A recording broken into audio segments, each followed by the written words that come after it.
What is going on, friends? Thank you so much for making us a part of your day. Thank you for joining us for our interview with the former UFC Bantamweight Champion, TJ Dillashaw. You can catch TJ this Saturday, November 4th, live on pay-per-view. It is UFC 217 live in Madison Square Garden. It is Dillashaw versus Cody Garbrandt for the UFC Bantamweight Champion. TJ was nice enough to join us for a few minutes to talk about the upcoming fight, to talk about some of the stuff outside of the cage. But before we get to TJ, here is a quick message. Mercado Airwaves Sports Experience is brought to you by supporters at patreon.com/Mercado Airwaves. If you would like to support Mercado Airwaves, visit us at patreon.com/Mercado Airwaves. Find us on iTunes at Mercado Airwaves. Keep up to date with the show on Facebook at Mercado Airwaves. Follow Mike on Twitter at mmercado2333 and on Instagram, MikeMercado2333. Thank you for keeping it with us, guys. Here is our interview with the former UFC Bantamweight Champion, TJ Dillashaw. Enjoy. Hello, Mike. Hey, TJ, how you doing, brother? I'm doing good. Hey, man, thank you so much for making some time for us, man. I know you have a lot of better things to do on this crazy week. You know, like fighting for the Bantamweight Championship of the world in MSG. How you feeling going into this, maybe the biggest fight in the division? Oh, I feel good, man. Peaking at the right time. Mentally ready. Feel prepared, not injured, so that's always good.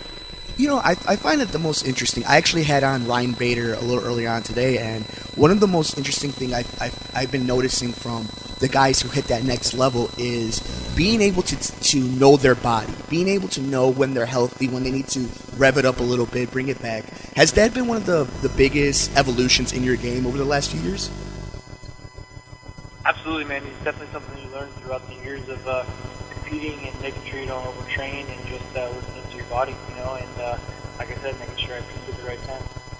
Now, with all the hype that goes into this huge fight, you're one of the best at being able to concentrate everything and just put it out there in the octagon. But with so much hype going into this fight, how do you manage it? How do you keep it in check? Is it about the team that you have around you? Is it just the experience of all the battles you've been through already? Yeah, it's the experience, you know, being here and doing that. I mean, obviously it's more than usual, but I actually feel really good with it. You know, this has been going on for a year. It's been the same thing day in and day out for a year, so it's been fine with me. Do you ever get a chance to enjoy, you know, the fruits of the labors that you and the team and all the sacrificing that you guys have done for, you know, for the sport in general, but for your career? Do you ever get a chance to just kind of sit back, maybe when you're, you know, fishing or watching a game or something, to kind of be like, damn, you know, we're doing something. Even before this fight at MSG, you guys are making history already, and you're part of it. Yeah, man, it's something you got to make sure to wrap your head around. You know, it can pass you by so fast. What I've always told myself is make sure to enjoy the moment. You know, enjoy whatever's going on, especially with this drama and everything that's going on. You gotta sit back and still enjoy it. You know, you gotta make sure to relish me fighting for a world title at MSG. You know, me getting my belt back and being the best bantamweight on the planet. It's something you got to make sure to enjoy and have fun and put a smile on your face while doing it, you know? Yeah, it's pretty badass when you say you're fighting for the World Championship at MSG, my brother. And, you know, I wondered, that in itself just sounds cool. It could be anybody. It could be, you know, anybody in the world fighting for the championship at MSG. Does it matter at the end of the day who is on the other side of the octagon when you're just trying to build that legacy and win your belt back, like you said? Absolutely not. It does not matter who it is. It's the goal in hand, you know? And so then with all that in mind, then is it easier then when you're not the one sitting here, you know, talking a lot of trash? Like, you know, you're promoting the fight and you're one of the there's a reason why you're one of the best at this, but I don't see you making this overcoming your life, consuming your life. So do you feel like maybe that's something that that Cody and his camp have kind of maybe done too much of, to, you know, hey, instead of concentrating on me, concentrate on the ass whooping I might give you come November 4th? Yeah, man, I mean, that's something that I've never really been into, so, I mean, I don't really feel like wasting energy in that, you know? I mean, you can see from the Ultimate Fighter show, from countdowns, the way I kind of act and hold myself on a daily basis, that I'm focused on the things that are going to do me good, you know? I can care less what's going on elsewhere. Now, I'm sure this question is going to sound like picking your favorite child, and, you know, none of us here who are on media row, most of us can ever understand this type of emotion and what you're going through. But how sweet would this championship mean more than the first time? Like, it's hard for me to imagine that anything can ever beat the first time, but all things being equal and considered, this is a hell of a moment in the division, in the company, in the sport. How sweet would it be to get number 2 right now? Oh, it's going to be awesome. It's going to be great. It's not if, it's going to be. It's going to be a great feeling, but there's no way it'll ever surpass that first fight with Barao and winning the belt and surprising the world and creating my name. There's no way I could recreate that. How important is maybe it's too many movies that a lot of us sports fans watch, or just the way the media likes to turn things, but how important, really important, is legacy when you're in these type of moments and in these type of fights and these battles that, people are going to talk about for years to come? Does that really ever become a conversation with you and the team about legacy?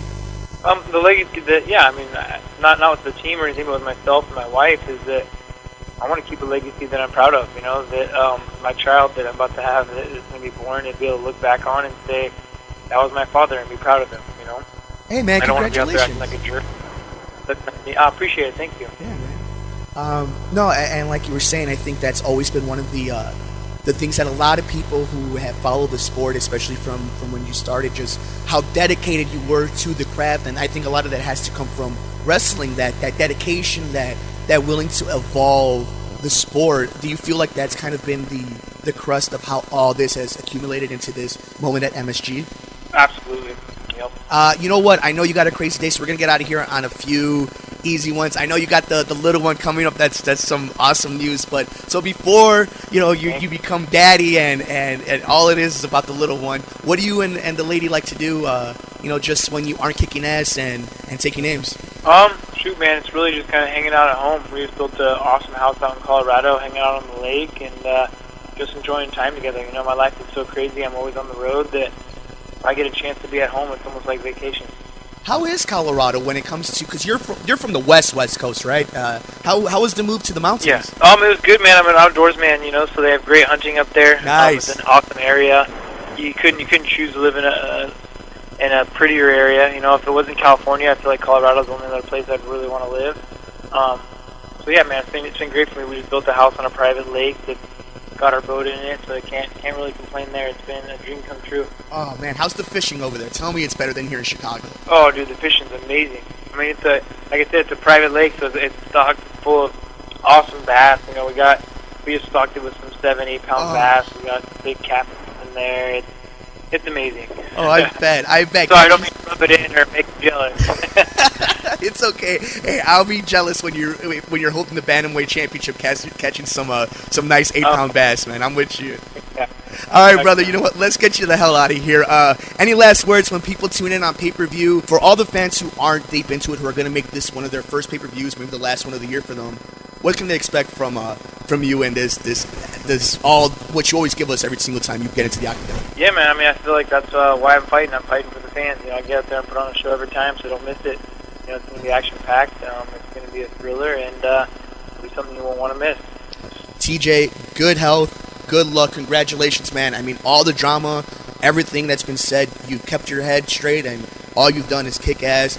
And most importantly, dude, congratulations on the new addition. Good health to mama, good health to the baby, and get as much sleep as you can, man.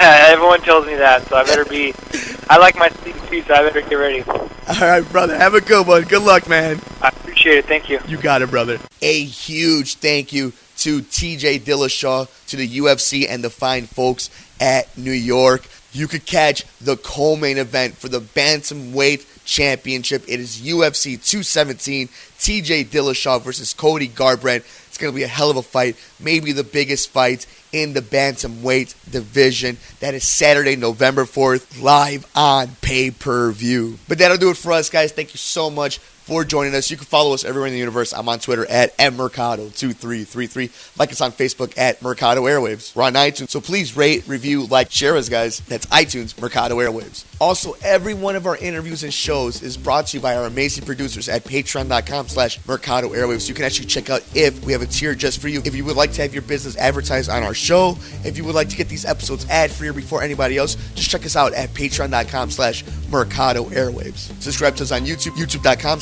Instagram.com/MikeMercado2333. If you would like to see behind the scenes stuff, check us out at Instagram.com/MikeMercado2333.